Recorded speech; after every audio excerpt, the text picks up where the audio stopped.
Welcome, welcome to Color Commentary, a podcast where the stories shaping our world are told in black and white first, and then we dig into their deeper meaning in full color. Each week, I'll be bringing you the news like this. First, we'll start with what I like to call the black and white section, a clear, straight shooting rundown of the facts and the traditions of greats like Ed Bradley, Walter Cronkite, and the classic voices of journalism.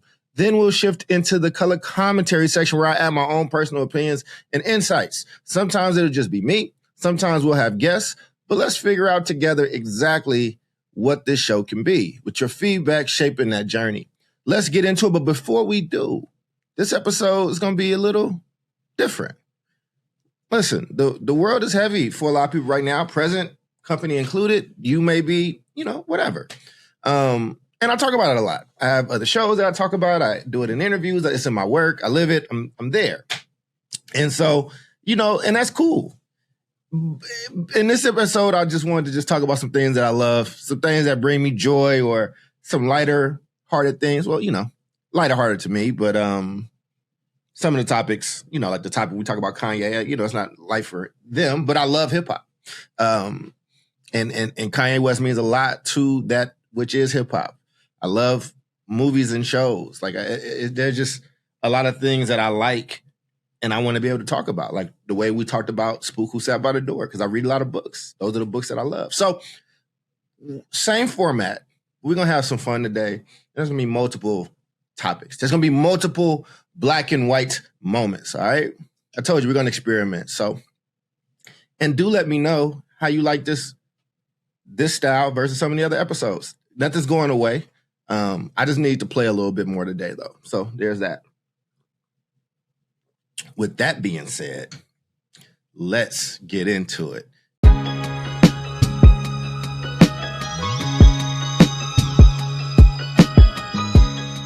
In topic one, we revisit a previous episode, and we start with sinners making Oscar history for nominations. So here are the facts in black and white.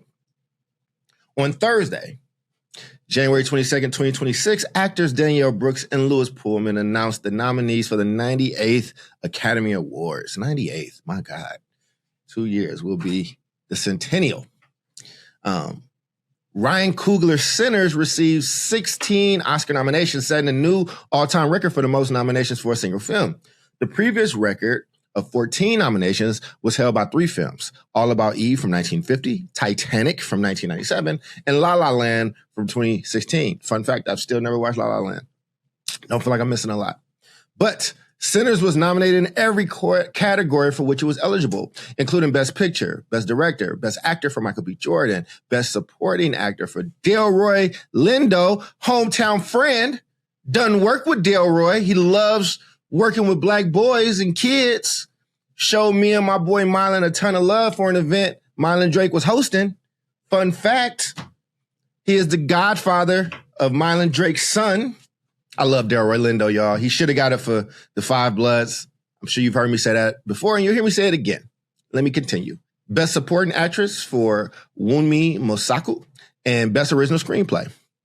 The film also received nominations for cinematography, visual effects, sound, production design, editing, casting, costume design. Ruth Carter is going to get another one.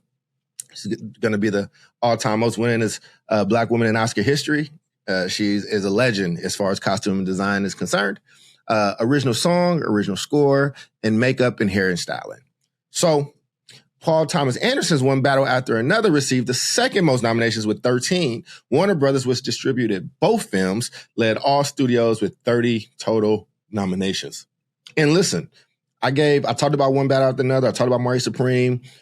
Warner Brothers had an incredible year this year. So to lead that and also be in the midst of selling out and whether they're going to Netflix or whether they're going somewhere else, it's really interesting. But that makes that price tag a lot shinier when you can boast 30 Oscar nominations.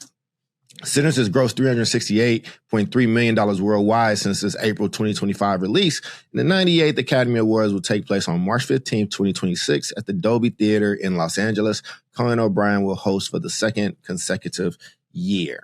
So here's why I wanted to talk about that. I definitely spoke on this in the last episode, and I'm very happy for Sinners. And listen, again, I like the other movies that were mentioned too, man. There's a lot of great movies this year. And I know some people are like, well, you know, a lot of people don't like Sinners like that. A lot of people, I posted this, it was kind of split. A lot of people were rooting it on and wanting to see it win, want to see Michael B. Jordan and Sinners stick it to the man. And a lot of people, and many of them are black. I don't want to, you know, I don't want to make it sound like this, you know, like every black person was just in love with it. A lot of them didn't like the movie. And again, that's fine. All art is subjective. Here's why I go so hard on it though. And like I said, in a playful way, I love cinema. I love movies. I love TV. And I am not one of those people that's like, well, F the Oscars or F whatever. I get it. I understand it. I'm not mad when anybody says that, but I actually like to see people caring. I like when people care about their craft and they want to be recognized for it. But here's why I'm holding that banner in a lot of ways. It is just because of the undertones that exist, right? And the undertones of when Sinners came out and they were the Vulture reporting, and it just had this tone to it. Like they were expecting it to fail. Like it's as if this director, producer, and Ryan Coogler made some kind of deal that threw Hollywood off, that shifted some of the power balance. And not a lot of the power balance, you know, but, you know, when Coogler signed that deal where he gets the rights to his movie back in 20 or 30 years or whenever it is, a lot of studio heads didn't like that. So, you know, maybe it's not an accident that reports are coming out about this is failing and why this was a bad idea. And then the other reason why is because Timothée Chalamet, he is coming. He is here. He is a meteor that is ascending on to Hollywood. And I'm not mad at it. I like seeing new stars be born and come up. And I like going through it and rooting for people early on that you think might have it, but they don't fully get there, or somebody shoots out of, you know, left field and they get there. And you're surprised. So I'll give an example that's completely outside this culture. It's like Mean Girls. You know, that was Lindsay Lohan's vehicle. And then the other sister, her name is escaping me right now because I'm doing this without notes. You know, she snatched that moment and gave you a Notebook, Rachel McAdams, you know? And Rachel McAdams had a run. And I don't know if a lot of people assumed that was going to happen for her in that way when everybody clearly, that studio was behind, you know, Lindsay Lohan reestablishing herself and continuing to rise into stardom. They switched places a little bit. And Lindsay is doing her thing now. She's made comebacks, and I think her last movie, I think it did okay. I don't know. I haven't looked at the numbers for Freakier Friday. But what I'm saying is I enjoy the pageantry of this stuff. I enjoy the high school basketballness of it all, so to speak. And I'm rooting so hard for Coogler, Jordan, and Sinners because it just felt like there were so many forces working against them and the other people had so many working for them. Like Paul Thomas Anderson doesn't ever really do well at the box office, but he still gets the freedom to make the type of movies he wants with the type of actors he wants. And again, beautiful cast in one battle after another, man. Well acted. I just ain't one of my favorite movies. I don't love it. I think that I'm very happy for the people in it. I think Regina is getting grossly overlooked. I think she was incredible in that film. I think Tiana is gonna be such an incredible star. Like whatever she does, whether she's doing music or she's dancing or she's acting, like she just has this thing about her, man. She's incredible. She's just an incredible and impressive young woman. And then you got Leo, and you got these, like, I mean, there are hitters in this movie, but sometimes it feels a little different if you're not Paul Thomas Anderson and your movies carry a different weight. Jobs will be lost. opportunities will not be retained. Sometimes you might have some stuff lined up and the movie goes out and doesn't do what it needs to or loses the studio money, and then that opportunity goes away. So I don't know, man. Listen, I don't think somebody racist because they don't want that movie to win or they liked another movie. And I don't even know. Most of the time, most people have not seen every movie in the category. I do try to make sure I watch every movie in the category. That can be grueling. Because they be nominating some bullshit sometimes for movie of the year. I mean, they got to do their auteur thing. They have to do we're deep. We're Hollywood, but we're deep. We are the moral compass of the world. I don't know if I need movie stars, preaching to me about what they care about, but it's their right. If you win and you get that time up on that stage, you get to say whatever you want, and God bless them. Just because I don't like something, I'm hating on it. But we're gonna see. I hope that the things that I said in that last episode that Sinners was going to be snubbed, I hope I'm wrong. And I pray that I'm wrong, right? Like I would love to come back here and be celebrating and be like, yo, they took home like 8 of them things, man, But I also think that this award breaking nomination moment, it can also lead to an award breaking snubbery moment. There's a universe that exists where Sinners wins none of these. Or ironically, Sinners just wins costume because Ruth Carter is just the best at it. She's second to none.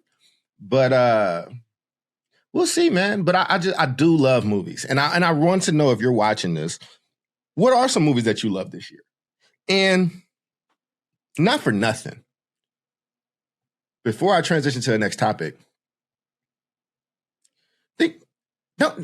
this is a part of that heaviness that I'm talking about. Is the movie heavy because it's a Black movie and like there's all these things that we can see happening that most people don't see? Like, do people not see? And again, and maybe it's just because of my lived experience and the way that I view the world that I'm seeing things that, somebody outside this culture may not. Like it didn't feel like there were multiple entities, powerful entities lining up against Sinners or trying to make cases for other people. Or when they talk about Michael B. Jordan versus Timothy Chalamet, we talk about Chalamet as this rising star. Can he carry a movie? Can he carry a franchise? Can he carry original IP? And Michael B. Jordan is doing it while you're asking this guy the question.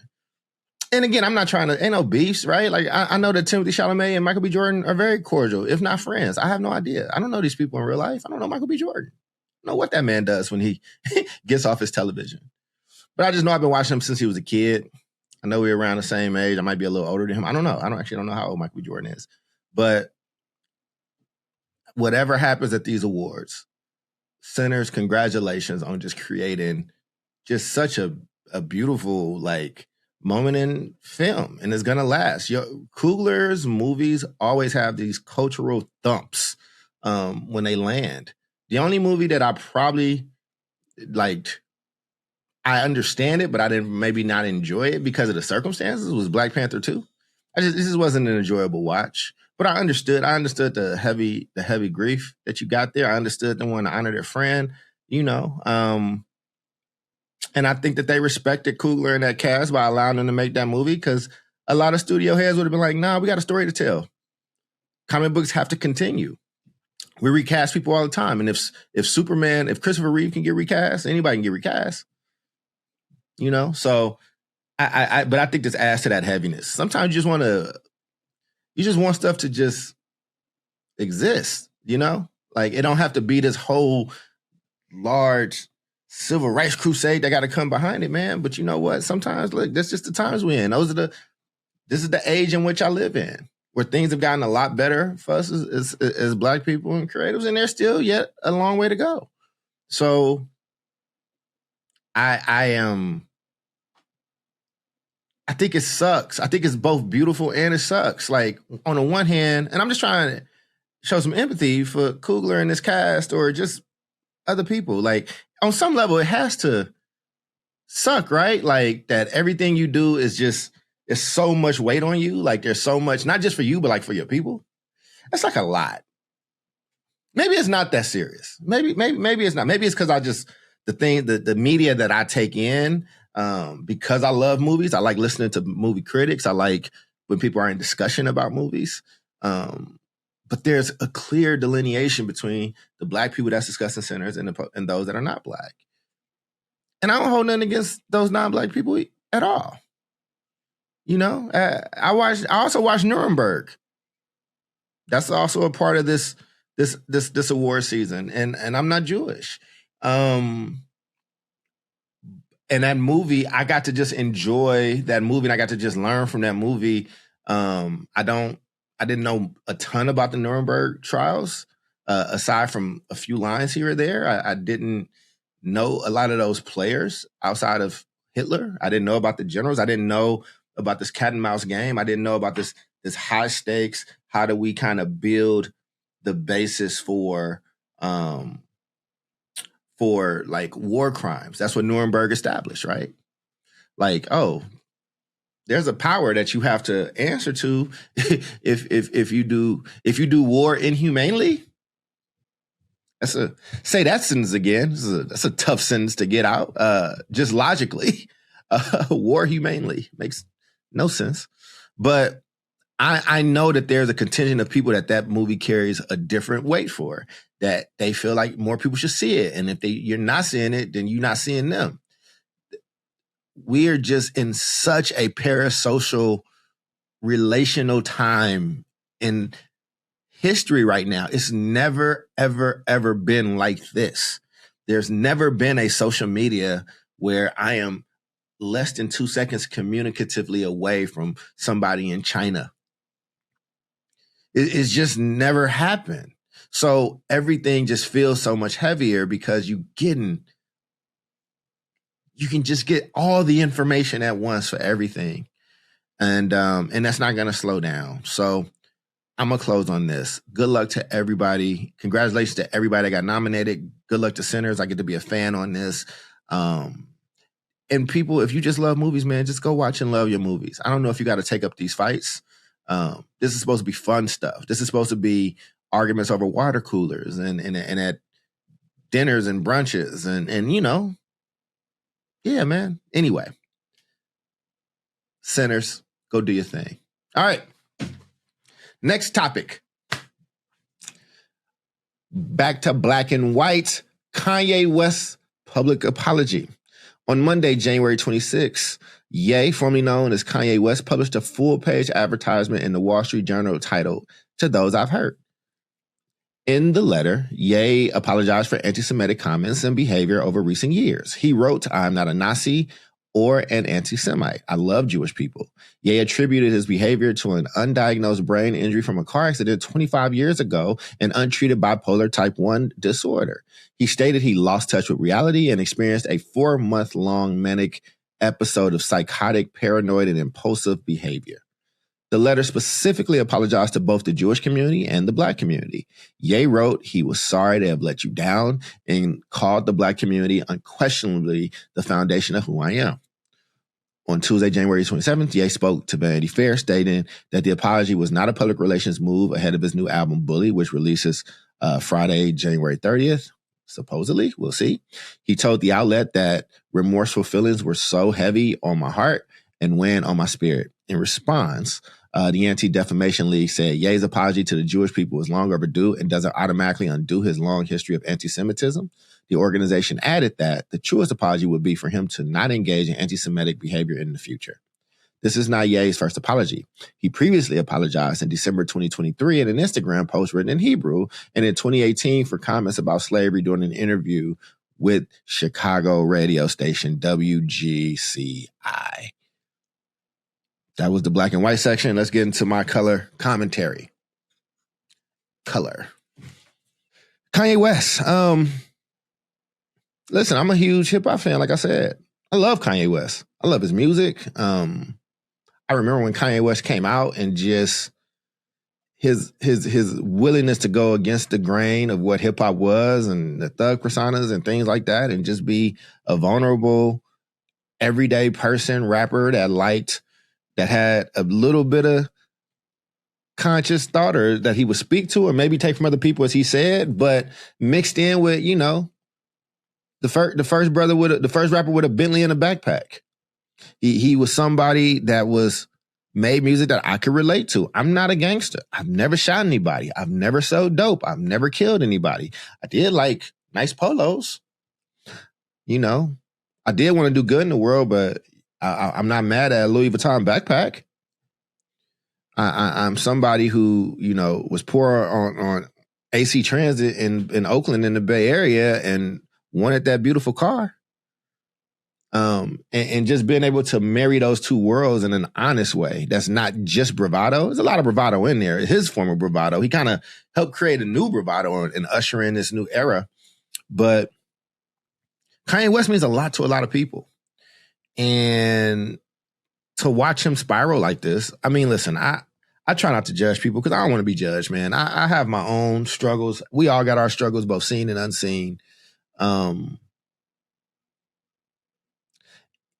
I just can't imagine having to live through that with everybody watching. Furthermore, I can't imagine somebody that I love or that's a family member or my father or my brother or whatever going through that and the world watching, and then I, as a proxy, have to navigate that. Listen, man, I do think that the world loves a comeback story. And I do think that when you apologize sincerely, I think many people, not most, but I think many people do forgive and move on. I think many people want to forgive. And I think that we should be a society that forgives more. You don't have to be stupid. Does this mean Kanye West will never go on another rant? Probably not. Especially if he's truly has this thing. Like, there's going to be moments, there's going to be ups and downs. I don't know who Kanye West has around him that can keep him in tow. Maybe it is his kids. Maybe it is his daughter, who is now becoming a spitting image of him in very many ways. But I've never been about the canceling stuff, man. If you don't like somebody, and I'm not mad if people are like, I'm never back on the Kanye train. I'm not mad at that. Hey, man, do your thing. Do your thing. Do your thing. He hurt a lot of people. If a Jewish person like, I'll never rock with him again, that was crazy. Hey, man, that's your right. I don't think you should feel bad for it. I do think that forgiveness is more for you than it is for the other person, but I think that this was a good move. I don't know if I don't know if Kanye West is going to have people strong enough around him, or that's willing to kind of stay in it when it gets really rough. And here's the one push that I'll make just to the larger audience that listens to this. I remember when mental health stuff started to kind of really take off. Like, it became almost vogue, right? Like, there was a moment where, like, a little over a decade ago, Black people don't talk about, we don't do therapy, we don't have therapists and all that stuff, to where it became like a Louis Vuitton bag. Same backpack I'm talking about. It almost became a status symbol to have a therapist and talk about your therapy sessions just openly with people that are not that close to you, that probably shouldn't be hearing your therapy sessions. I am somebody, I was a social worker, I had to do a lot of therapy, I had to be there and support a lot of people. This stuff is real, man. When you get the matters of the brain and the mind, and then that just becomes, it don't have to be really off.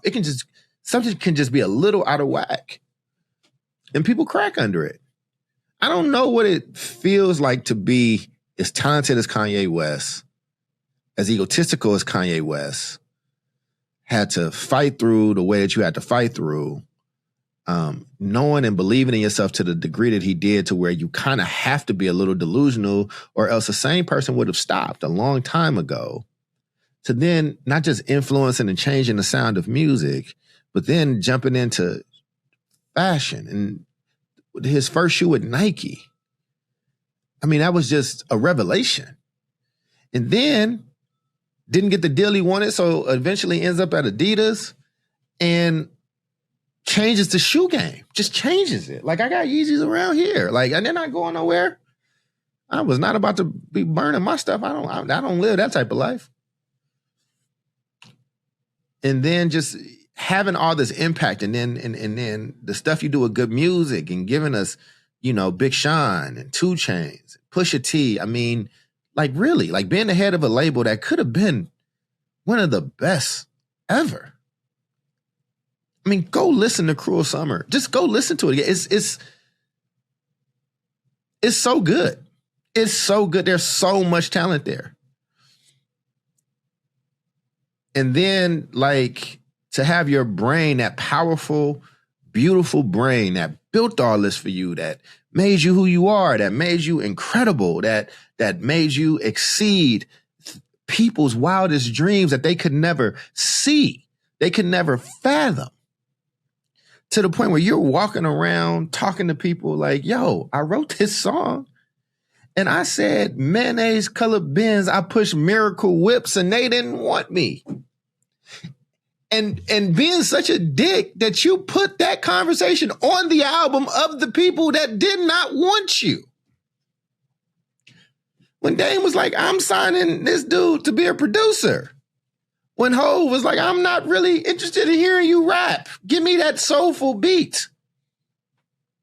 Being one of the first to cross the proverbial no fly zone line of being a part of Rockefeller, but producing and having Nas on a song. Yeah, man. And then you have these thoughts and you have such a crazy, so let's just look at this, right? You have this crazy losing streak through life and the fucking car crash and your face is ballooned up and you rap through that shit. Don't get paid to do that at all. He gets no publishing on that song, right? And then you finally get in the door, and then every decision that you made for a moment, like, was it gang hitting, Midas touch, gold. And gold, I just mean the touch because his music was platinum. And then circles kind of constrict.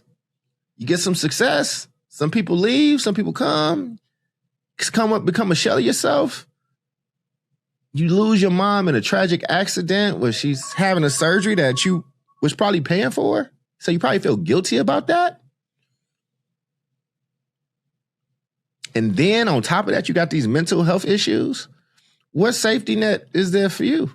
Now, look, I'm not about to play the world's smallest violin for Kanye West. Kanye West don't know me, don't care about me, and would probably say some rude shit to me,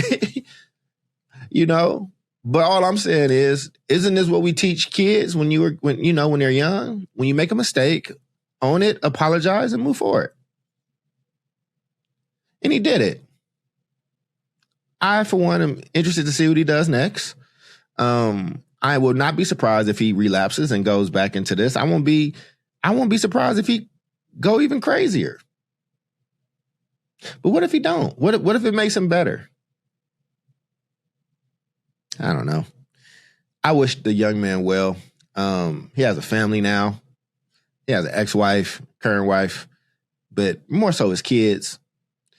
And look, man, being back in Chicago, you can't tell these people nothing about a Kanye West. I went to Dave Chappelle's show at the United Center. It was not this special, but the special before. He was doing that, right? He wasn't doing the actual Netflix thing, but it was pretty close to what ended up on screen.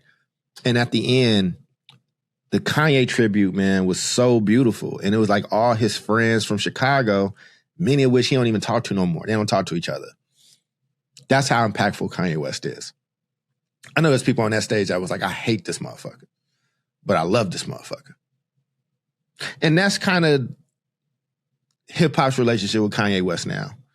And I think people get so mad, so emotional about it because he is so talented. And in that same vein, J. Cole has the Fall Off mixtape. A few people have sent it to me. Of course, I'm a hip-hop fan. I was going to see it, but, I have not fully listened to the whole thing because it's a little tough for me to listen. Not tough. J. Cole has one of the deadliest pens hip-hop has ever seen. ever. And J. Cole has no problem telling you how deadly that pen is. It's a Ginsu knife out here, right? Got to be somebody who was a kid in the 90s that watched infomercials at night to know what a Ginsu knife is, right? It was really, really sharp. And then when the stuff with Kendrick and Drake happened, and he had his faux pas of hopping in with one toe and not fully committing and then stepping out, it is difficult. Some hip hop fans that are purists don't really want to hear him talk about being the best because hip hop can be a blood sport at times, especially when you want to wear that crown. That crown, people fight for that crown. And they try to defend that crown. It's boxing. Eminem fought for that crown and he took on all comers. Jay-Z fought for that crown. Him and Nas battled it out. And he knew he had to one up Nas because that was the one person in his mind. I think Jay-Z helped coronate Nas by choosing him to be the person that he would engage in this one-on-one with. Shout out to Mobb Deep. Tupac, Biggie, they paid ultimate prices for it. 50 Cent when he was at the top, shooting at people and taking on all comers. Nicki Minaj, she got there on the lady tip. She brought a little bit of that competitive nature over there. Hip hop is a competitive game. So am I one of the people that's like holy about holding this over Cole's head and I'm not going to listen? Of course I'm going to listen. Of course. I did listen to the first track. I listened to it about 10 times. That's how good he is. But then he started talking and then he's taking his shots at people. And then it's like, but you was there. And listen, I'm not the toughest guy either. I'm just not. I'm not at all. So far be it from me. But it's not about being a tough guy, man. You are from hip hop. You are hip hop. You know hip hop, and you are a fan of it. You live and you breathe this. But he's addressing those things. So we'll see. He's addressing how he dealt with that battle. It sounds like him and Drake might not be on the best of terms now. Listen, I don't really care about the high schoolness of it. I don't care about the relationship piece of who's friends and who's not. I really just want to see Elite rapping. So with that being said, in this rant, these are the things I like to talk about. I'm wishing both Kanye West and J. Cole all the best. All the best, man. I want to see great music. I want to see, and like, not for nothing, man. Like, we got two people over 40 that's like super relevant in hip hop right now. And we're in a new age where, 35 isn't a death knell for you if you're a rapper. We're getting quality product from older rappers, and it's getting better. So I want to see more of that. But Kanye, I hope you're sincere. I hope you're off this stuff. And I hope you can get back to doing the beautiful creative things that you do. And J. Cole, I already know what that pen is, bro. I would never disrespect you in that pen. I am, even when a rapper may not be my favorite, like I'm not the biggest Drake fan like that, right? But like, but I respect success. I respect when people can do it. So, wishing both those brothers well. Topic 3, black and white. Topic 3, Wonder Man premieres on Disney+. Marvel Studios' Wonder Man premiered Monday, January 27th on Disney+, with all 8 episodes released at once. The series stars Yahya Abdul-Mateen II as Simon Williams. Yahya is a Bay Area native. Shout out to you. A struggling Hollywood actor who gains superpowers, and Ben Kingsley reprising his Marvel Cinematic Universe role as Trevor Slattery.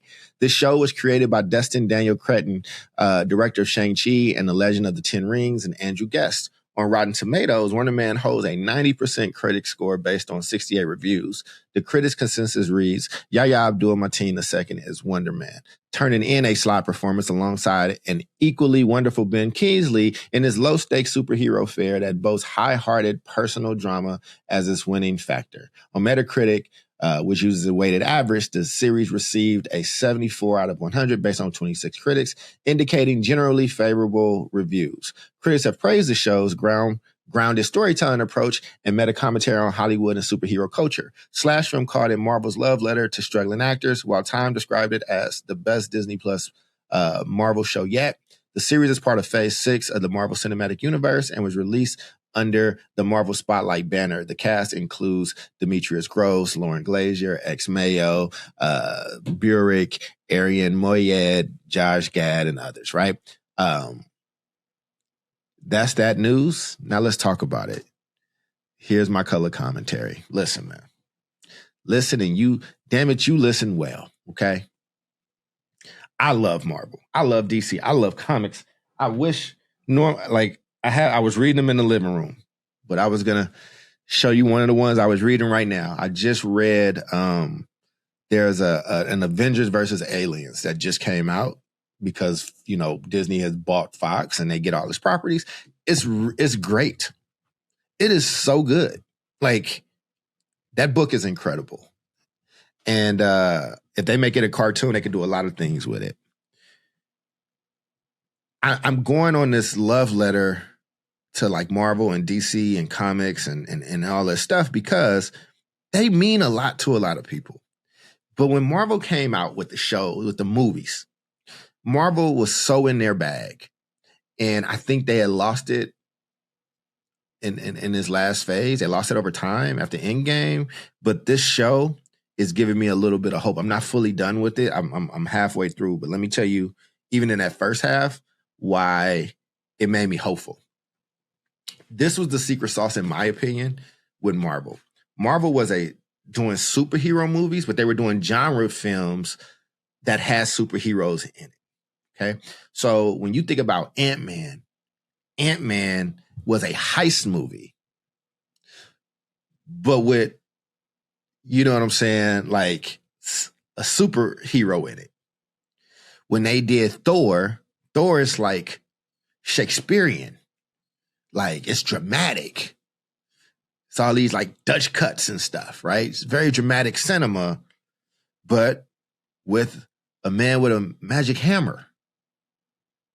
Captain America are like these espionage movies, these spy movies, these love for country type movies, right? Like, what would you sacrifice? And they were really, really good at doing that and not just being the hokey, superhero story. That's just not grounded at all. And again, it's going to be difficult to maintain that because as this world grows and expands, when you start having aliens and magic and Doctor Strange and all that stuff, it starts to shift. But those early movies of Iron Man, of Captain America, the Winter Soldier, first Ant-Man, even Guardians of the Galaxy, right? It's like, it was such a fun movie and fun time. And then because everything had to interconnect and because the story, it got so big, and then you start to add in TV shows, and outside of WandaVision, it's really tough with the TV shows, but WandaVision was great. It was great. That little trio of WandaVision, Agatha, and then Vision, I am expecting this trio to end very strongly because they take themselves very seriously, and I like that. But the show, I'm just saying all that to say, these are the things that made Marvel special. It had this stuff kind of in its DNA that was very hard to replicate. This show isn't just about Marvel. It's not just about these superheroes with superpowers. It's a character study. Marvel is always at its best when it's a character study. WandaVision was such a good show because it is such a beautifully told character story where the backdrop is all these classic TV shows that she and I grew up watching. So Marvel's always been good at hitting the nostalgia nodes in people while telling a compelling story, but making it very, very relatable. That's the power of storytelling. Marvel got away from being a good storyteller. And I think this show is a return to that. This show at its core is about two men who love acting. They love acting. They love it so much. They've had hardships. They keep showing up, but they're at the end of their rope, both of them. and one is supposed to be spying on the other. I mean, this is not a spoiler. This all happens in the first episode. And I can't spoil it because I haven't finished it yet. And I don't know how the plane lands, but I'm telling you, for what I got so far, I love it and I appreciate it. Even if I stop now, I'll be appreciating it because you get to care about these characters again. When is the last time you cared about a Marvel character? The Marvels had such, like, it could have been set up for them to really be it, you know, especially as they're trying to bring in more women and more girls. They could have did such a deeper character study of these people. And I just feel like it missed the mark. I really do. I think, but this is, I mean, Ben Kingsley and Yahya, these motherfuckers can act, man. They can act. And you feel for them. Like you feel like when they're struggling, you feel when you know they trying to do the right thing and it just goes wrong. Or they want to, or Yahya wants to contribute to his household and help his mother and you know, his brother's being an older brother who actually is successful and is trying to help out, but they picking at each other. That relationship feels lived in a little bit. The brother could have. I'm critiquing this like I can act. I probably couldn't have did better at all. I probably would have did way worse, but I did want him to feel a little bit more. It just wasn't as jovial. Like you rib your brother, you mess with him, but at the end of the day, you it's still your brother, and you know you got his back, and he knows he has yours. And again, that probably does happen later on in the show. And then Ben Kingsley, man. I mean, bravo to both of these guys. Ben Kingsley's character came into the MCU and pissed people off so royally. And it's not his fault. He came in Iron Man 2. He was supposed to be a big, huge bad in the comic books. And it turned out he was just an actor. And everybody was so angry. I remember watching that being like, did you just make me watch a 2-hour movie and this ain't even it? Shang-Chi tried to fix that and rectify it by bringing in the actual person that he was trying to represent and all that stuff. And, you know, and they're working on this show. I think that person that produced or directed that is doing that here. But I know I sound nerdy, man, and I know this has no weight on your life, but I do think this applies in other places. Get back to the essence of you. What made you special? Stop being what you think people want you to be and just be. Just exist. Just exist. And I know you're like, are we still talking about the show? Or are we talking about other stuff? I think it's everything.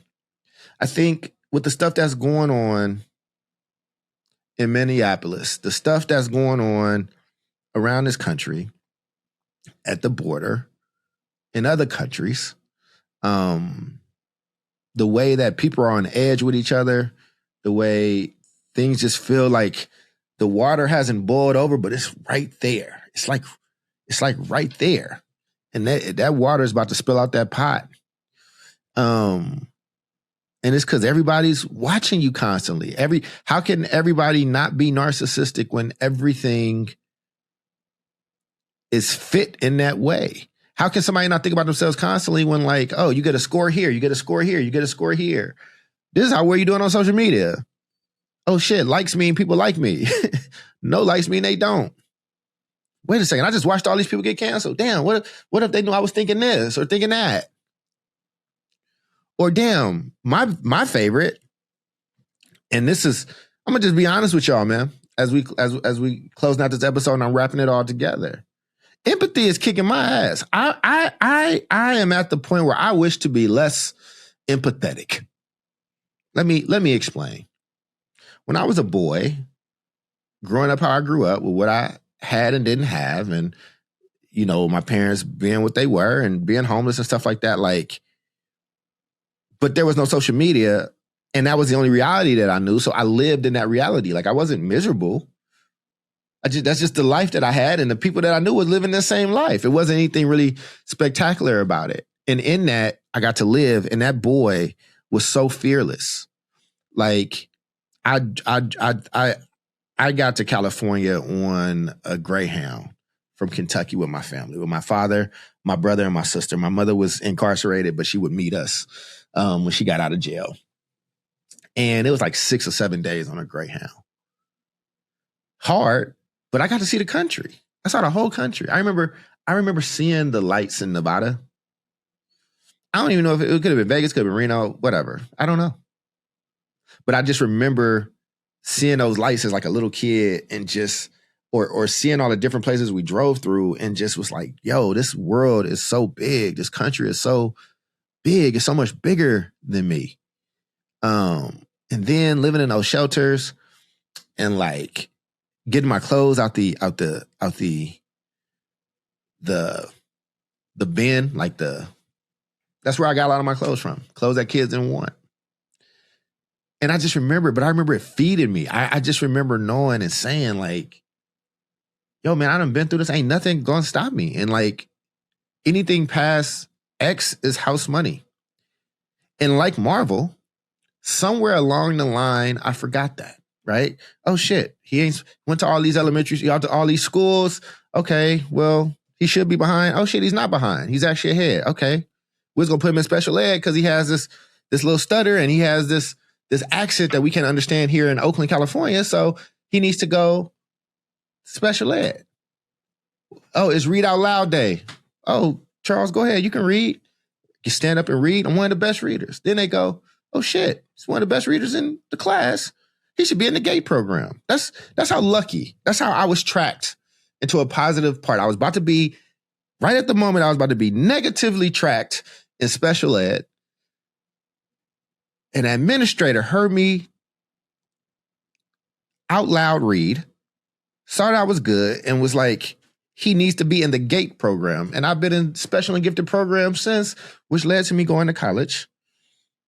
And then go to grad school and getting a doctorate or being a social worker because I didn't like social workers and I dealt with them. Like Marvel, I'm in the genre, but I'm doing it my way. I'm being true to me and what I want, what I desire, the things that make me smile. And then some success came. So now he's running a company and now he's traveling. He's all across the country. It was a year I flew like 45 times. People were paying me to speak. But then there's expectations that come on that, right? And then people want you become an avatar for them. So they're not listening necessarily to hear and be in conversation with you. They're looking for you to be their mouthpiece to put out in the world that which they would like to put out in the world, but they don't necessarily have your skill set to do. Oh shit, sounds like Marvel. Like Marvel is like, okay, we're big. People love these movies. They're big. They're loud. They're the best. But you're not taking up enough issues. You're not doing the issue that we want. We need more girl power. All right, well, I'll do that. Well, shit, how about an Endgame? All the girls have a moment and it's the cheesiest shit ever.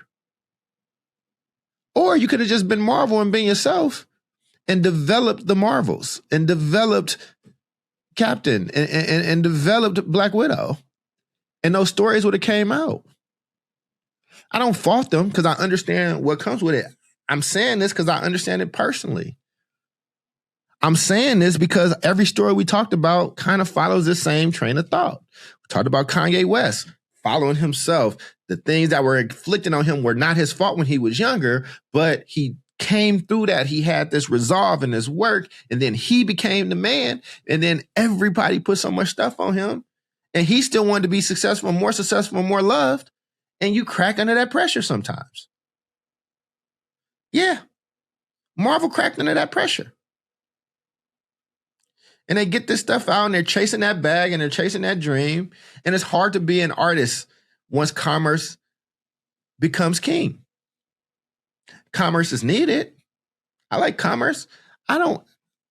Listen, man, I don't want to put this out there. I say it, but saying it on a podcast is a bit more. But I won't say the thing that I say, because it's not positive, but it's honest. It's just about if I ever had to go back to a shelter again, I'm not going back. Like I would never go. I'm not going back. I'd rather die. I would rather die. And then there's a younger version of me that's like, but you were just fine when you were there. And it made you better. There's a part that would argue the success is what made things more difficult. There's a part of people that would argue, well, maybe if they wasn't so meteoric, we would still get these grounded, beautiful movies instead of like these megala huge movie episodes that only live to promote the next movie. Or J. Cole coming in this game, super incredible rapper, hungry, just wanted to be a part of Jay-Z's team and wrote his ass off and then hit stardom and fell back from the stardom. Stop cutting his hair and everything, right? You know what I'm saying? Grew his shit out. Started riding a bike. And then his friends go into this thing and he's caught in the middle, but he wants to be a part of the sport, but he don't. And you got people like me that's looking for the sport, but not really taking into account the actual toll on that human being that's there, because that's what we do to people that create for you. That's what happens when the art turns to commerce. Don't matter if it's a podcast, a rap album, or a huge movie. In a time like it's happening right now, loving who you are, even the bad parts, but getting back to who you are and like really understanding not who the algorithms told you were, not what ChatGPT wrote for you. Not, and by the way, like, and listen, I absolutely will utilize AI to help put together run of shows and things like that. I have no issue, but like, they all right. You can just tell now, like there's a cadence that they have, like, oh, okay. But these things, things have flipped and I don't know who's in control. And I think that in my life, I have to ask myself, am I in control? Why am I doing this? Why am I saying this? Is that what I actually believe? Or is that the litmus test I think I need to pass in order for people to accept you because of the times that we in? I think what's going on in Minneapolis is a fucking tragedy. I think Trump is a lunatic. I think he's a terrible president. I also think that when you're a president or you're a person at that level of power, there's a certain level of control people are going to have over you. So the same things. I also am somebody who's a student of history. And I love Obama. But because I'm a scholar too, and I just believe in truth, I can't be like, I hate all this deportation that's happening. Look how bad he is with this deportation stuff. And then be like, I love Obama and not bring up that he deported more people.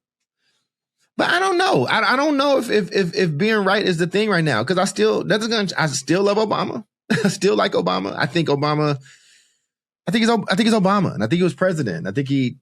And I also think he's doing really, really well in his personal life now, him and his wife. I think they're very, very rich. I'm watching the other guy get rich in front of me. I don't know. Or you know what? Or maybe just I shouldn't lean so much on logic. Maybe that's the issue. Maybe that's the issue. But this is why we do color commentary. Because I do think that there needs to be a space where you can get the facts with no filter in black and white. Just the facts, because I have to believe that you are smart enough to take that and do what you will with it. And then I give my color commentary. I love the NBA. I love the color commentator and the relationship between when the game is happening. I know a lot of people hate that banter and hate those people. I mean, you go on Twitter while they're doing it, whoever's announcing, they're just the worst person in the world, right? There are people that live to just talk about these people. I love them. In the first podcast, I'm just on this deck talking shit with my friend. One of us is doing the play-by-play so people know what's happening that's listening on the radio or don't really know the sport. And the other has some color commentary and sometimes we banter. Original podcast shit. All I'm saying is with the world being so hard right now, you can be a little kinder to yourself. If it's something about you want to fix, then go fix it. Try. Fail, try, fail, try, fail. Keep trying until it's not a failure anymore. Started my company. Try, fail, try, fail, try, fail. Until it was an actual company. But now, when I get a no or I hit a snag, you know, like, it's like, damn, you be close to crumbling, like, because you just so on edge with stuff. Just me? Okay, well, I'll give you that. I have to go talk to that little boy that's on that Greyhound bus with his, you know, very young sister, who I think was still in diapers at the time, and very young brother who was only 2 years older than her, and with my dad, who's doing the best he can, but still fighting addiction, and my mom's in jail fighting addiction. And, you know, I had a lot to do in that moment, in that time. I don't know if that kid is listening to me right now. I think he'd be like, you sound like a bitch. You've had it way worse. So when people are telling you, especially black people that look like me and things like this, that come from where we come from, man, times are bad, but this is not the worst that it's been. We've come through worse. It's in your blood. It's in your DNA.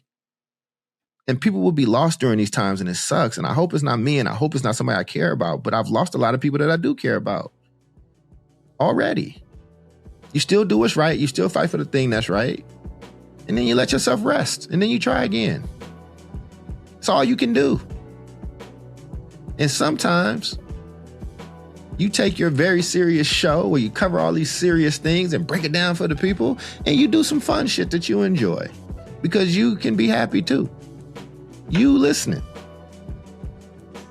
That don't mean you shirk your responsibilities. That don't mean that you don't improve yourself. That don't mean that you don't still have emotions. That don't mean, but you don't have to be miserable all the time. So my challenge to you all out there is go do something that's fun for you and makes you feel good. It could just be yours. It could be a DC or Marvel thing. It could be whatever. It could be some jazz. It could be a joint and some wine. I don't know. Shit is legal now. You're grown.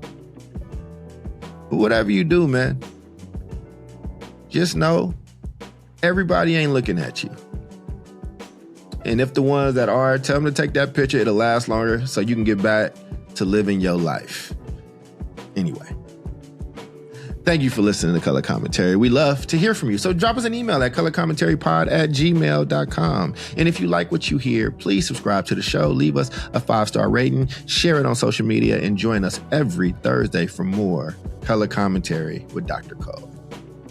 Peace.